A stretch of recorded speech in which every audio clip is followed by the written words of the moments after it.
তো আমি অলরেডি ডিজাইনটা কমপ্লিট করে ফেলেছি, আপনারাও এই ধরনের ডিজাইন তৈরি করতে পারবেন। আসসালামু আলাইকুম রহমতুল্লাহ। আজকের ভিডিওতে আমি আপনাদের দেখাবো যে এই ধরনের ফেসবুকের জন্য 1x1 সাইজের যে পোস্ট ডিজাইন কিভাবে করা যায়। আজকের ভিডিওতে সম্পূর্ণ একটু মনোযোগ সহকারে দেখবেন, সেক্ষেত্রে আপনাদের দেখে দেবো যে কিভাবে এই ধরনের পোস্টার আপনারাও খুব সহজে বানাতে পারবেন। আর ভিডিওটি সম্পূর্ণ দেখবেন, কারণ আমি ভিডিওর যে কোনো এক জায়গায় বলে দেবো যে কিভাবে আপনারা এই ফাইলটা পেতে পারেন। তো দেন চলুন শুরু করা যাক আজকের এই ভিডিওটি। পোস্টারের সাইজ অনুযায়ী আপনি সাইজটা দিবেন, কিন্তু সাইজটা হবে, যেহেতু আমরা সোশ্যাল মিডিয়ার জন্য করবো, এই পোস্টারটা 1x1 সাইজের। আমরা যেটা করতেছি, আমরা যে ইমেজটা ব্যবহার করব সেই ইমেজটা আমরা ডাউনলোড করে রেখেছি। সবকিছু আপনাদের দিয়ে দেওয়া হবে, আপনারা ওখান থেকে নিয়ে মন মতো আপনারা কাজ করতে পারবেন। তো আমি প্রথমেই আমাদের যে ব্যাকগ্রাউন্ডে যে ইমেজটা থাকবে সেই ইমেজটা ওপেন করে নিই, Ctrl+O দিলাম। দেওয়ার পর আমরা এখান থেকে ইমেজটা ওপেন করে নিলাম। তো সাবজেক্টের ইমেজ আমরা নিয়ে আসি, এই যে এই সাবজেক্টের এই ইমেজটা লাগবে। তো এই ইমেজটা আমরা ব্যাকগ্রাউন্ড রিমুভ করে নেব। কুইক সিলেকশন টুল যে আছে, কুইক সিলেকশন টুল দিয়ে আমরা এখানে সিলেকশন করে নিতে পারি। ওকে, আমরা এখান থেকে লেয়ার মাস্কিংয়ের যে অপশনটা আছে, লেয়ার মাস্কিংয়ে ক্লিক দিলে আমাদের ব্যাকগ্রাউন্ডটা সুন্দর রিমুভ হয়ে যাবে। এখন আমরা কি করব, আমরা এখান থেকে আমাদের টেক্সটের কাজ আছে, তারপর ব্যাকগ্রাউন্ডের কালারের কাজ আছে, ওগুলো দেব, আস্তে আস্তে করে দেবো। আমরা এখন আগে টেক্সটটা সাজিয়ে নিই। তো আমরা এখানে কি টেক্সট দেবো সেটার জন্য আমরা কিন্তু টেক্সট অলরেডি লিখে রেখেছি, যে এই টেক্সটগুলো আমরা এখানে ব্যবহার করব। Ctrl+V দিয়ে দিলাম, এটা রাখি। রাখার পর আমরা একটু ছোটো করে দিলাম এখান থেকে।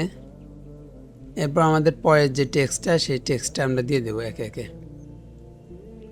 আমরা এই ইংলিশ ফন্টে এটা চয়েস করলাম এবং এখান থেকে আমরা ইটালিক করে দিলাম। এরপর আমরা এখান থেকে এটার যে এই যে লেখার মাঝে মাঝে একটু যে ফাঁকা, এই যে ফাঁকাটা আমরা একটু কমিয়ে দেব। তার জন্য আমরা যে ক্যারেক্টার প্যানেল থেকে এখানে -15 করে দিই।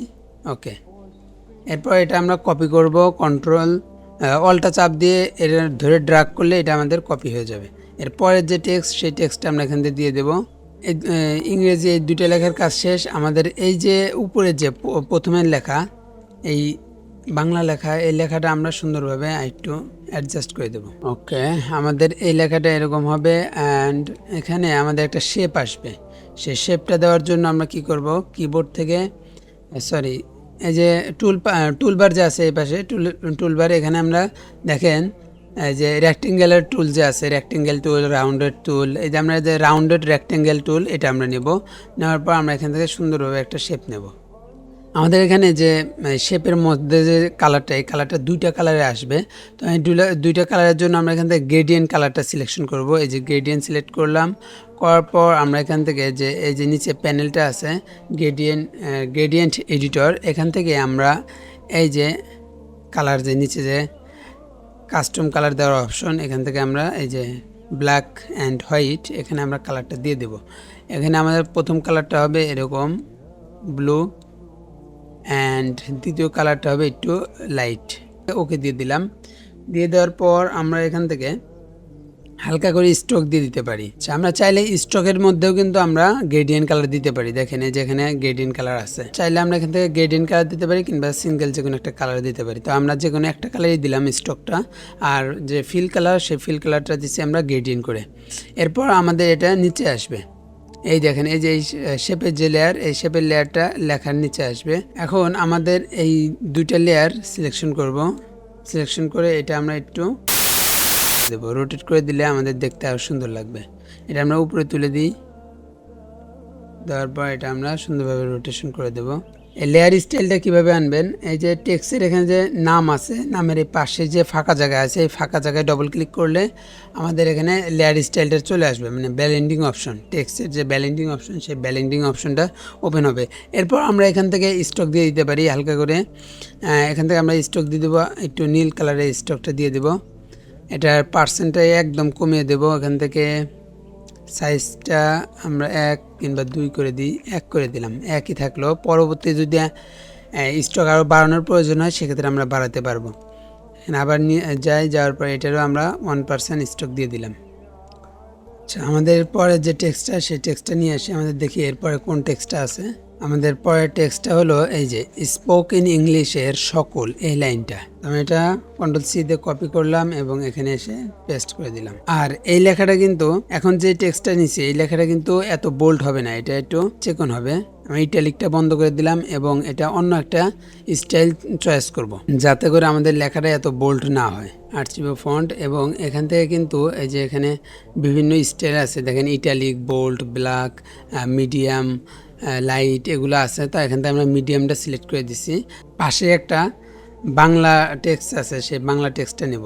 তো আমাদের এই যে নিচে যে দুটা টেক্সটটা নিলাম, এই টেক্সটের একটা কালার হোয়াইটই থাকবে আর একটা কালার ইয়েলো হবে। তো আমরা এই যে বাংলার যে লেখাটা, এই বাংলা লেখার কালারটা আমরা চেঞ্জ করে দিলাম, এটা থাকবে ইয়েলো। এটার কালার কিন্তু আমাদের হোয়াইট হবে, হোয়াইট কালারটা দিয়ে দিলাম।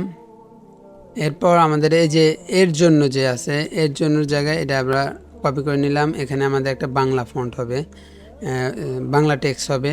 তার জন্য আমরা ওই যে আমাদের নোটপ্যাডে যে আমাদের কপি করা আছে সেটা দেখিয়ে যে কোর্সে, অনলাইন কোর্সে এই যে লিখে দেব, এর জন্য এখানে কোর্সের হবে। আর এখানে ওই যে উপরে যে একটা শেপ ব্যবহার করা হয়েছে, সেরকম একটা শেপ নিচেও ব্যবহার করা হবে। তো এই শেপের জন্য আমরা আবার এই রাউন্ডেড রেক্টেঙ্গেল টুল এটা আমরা নেব। নেওয়ার পর আমরা এখানে সুন্দর একটা শেপ নেব। নেওয়ার পর এটার কালারটা ওই গ্রেডিয়েন্ট কালারটা দিয়ে দেব, যে গ্রেডিয়েন্ট কালার উপরে দেওয়া হয়েছিল। এরপর এটা এই যে অনলাইন যে টেক্সটটা আছে, টেক্সটের নিচে দিয়ে দিলাম। এখন এখান থেকে পজিশনটা একটু অ্যাডজাস্ট করে নেব। এরপর যে টেক্সটটা আছে সেই টেক্সটটা বসিয়ে দিই 60, এই 60%টা একটু বড় করে দিই। এর মধ্যে আমরা লিখে দেব যে 60% যে ছাড়, সেই ছাড়ের যে টেক্সটটা সেটা আমরা লিখে দেব। দেখেন আমাদের টেক্সটের কাজগুলো সব শেষ। আমাদের যে এই যে নিচের যে 60% ছাড়, এটা আমরা লিখে ফেলেছি। এখন এখান থেকে তারপর একটু অ্যাডজাস্ট করে নেব আমরা তারপরে স্কেল দিয়ে এভাবে দেখতে পারি যে আমাদের পজিশনটা কি ঠিক আছে কিনা। তো আমাদের এখানে যে টেক্সটের কাজটা ছিল, আমরা সব টেক্সট কিন্তু সাজানো শেষ। আমাদের যে বাংলা একটা টেক্সট আছে, যে কোর্স, এই যে কোর্সের যে একটা বাংলা টেক্সট আছে, এই টেক্সটটা একটু আমরা লাইট ইফেক্ট করে দেবো। দেখেন আমরা এখানে এই ব্লেন্ডিং অপশনে যাওয়ার পর আমরা এখান থেকে আপনার ইনিয়ার শ্যাডো আছে, ইনিয়ার গ্লো। ইনিয়ার বলতে আপনার ভিতরে এটা কাজ করবে, লেখার ভিতরে অংশে কাজ করবে। আমি যদি আউটারগুলো দিই, এই যে আউটারগুলো, এটা দিলে আমাদের লেখার বাইরে কাজ করবে। তো আমি যদি এটা দেওয়ার পর এখান থেকে আমরা কালারটা চেঞ্জ করি, এখানে কালারটা দিয়ে দেব ইয়েলো। আচ্ছা, আমরা ইয়েলো আগে দিয়ে দেখি যে কেমন আসে। তারপর আমরা এখান থেকে অপাসিটিটা হাই করে দিলাম, সাইজটা কমিয়ে আনি। দেখেন এই যে সাইজটা হাই করা আছে, সাইজটা একটু কমিয়ে আনলে দেখতে আরও হাইলাইট হবে। এরপর আমরা চাইলে এখান থেকে হালকা করে একটা স্টক দিয়ে দিতে পারি। স্টকটা এটা আমাদের আউটসাইড হবে। দেখেন আমি স্টক 1% দিছি, আর হলো এখান থেকে আউটার গ্লো এটা দিয়ে দিচ্ছি। এখন এখান থেকে আমরা ওকে দিয়ে দেব। এটা Ctrl+G, আর এই তিনটা Ctrl+G। এটা আপ টেক্সট আর এটা হলো ডাউন টেক্সট। ওকে, ঠিক আছে। এখন আমাদের এই দুটা একটু অ্যাডজাস্ট করে নিই। ওকে, থাকলো। আমাদের এই দুটোর কাজ শেষ। এখন আমরা এই দুটো চাইলে লক করে রাখতে পারি কিংবা হাইড করে রাখতে পারি। তো আমরা লক করে রাখলাম। রাখার পর আমাদের এই ব্যাকগ্রাউন্ডে কাজ হবে এখন। ওকে, এরপর আসে আমাদের এই যে নিচে একটা কন্ট্যাক্ট ইনফরমেশন দেওয়া বাদ আছে। তো আমরা এখান থেকে কন্ট্যাক্ট ইনফরমেশন দেবো। তার আগে আমাদের Ctrl+O দেব। Ctrl+O দেওয়ার পর আমাদের এখানে যে এই লোগোটা নিয়ে আসি, ওপেন।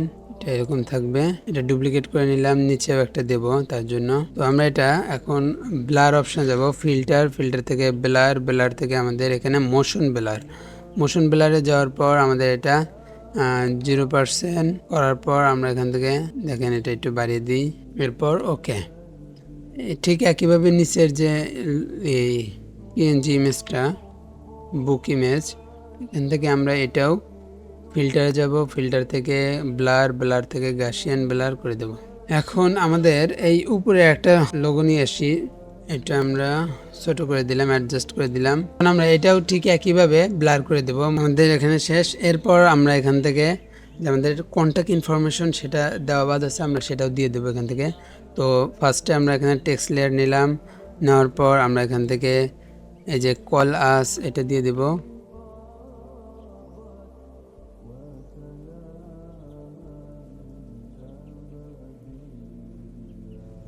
আমাদের এই কয়েকটা আমাদের একটু ছোট হবে। তো আমরা এই ব্যাকগ্রাউন্ডটা লক করে নিলাম। এখন এখান থেকে এই কটা সিলেকশন করি, পরে একটু Ctrl+T দিয়ে ট্রান্সফর্ম করে একটু অ্যাডজাস্ট করে নিলাম। তো দেখতে পাচ্ছেন আমাদের কাজ মোটামুটি ক্লিয়ার এখানেই।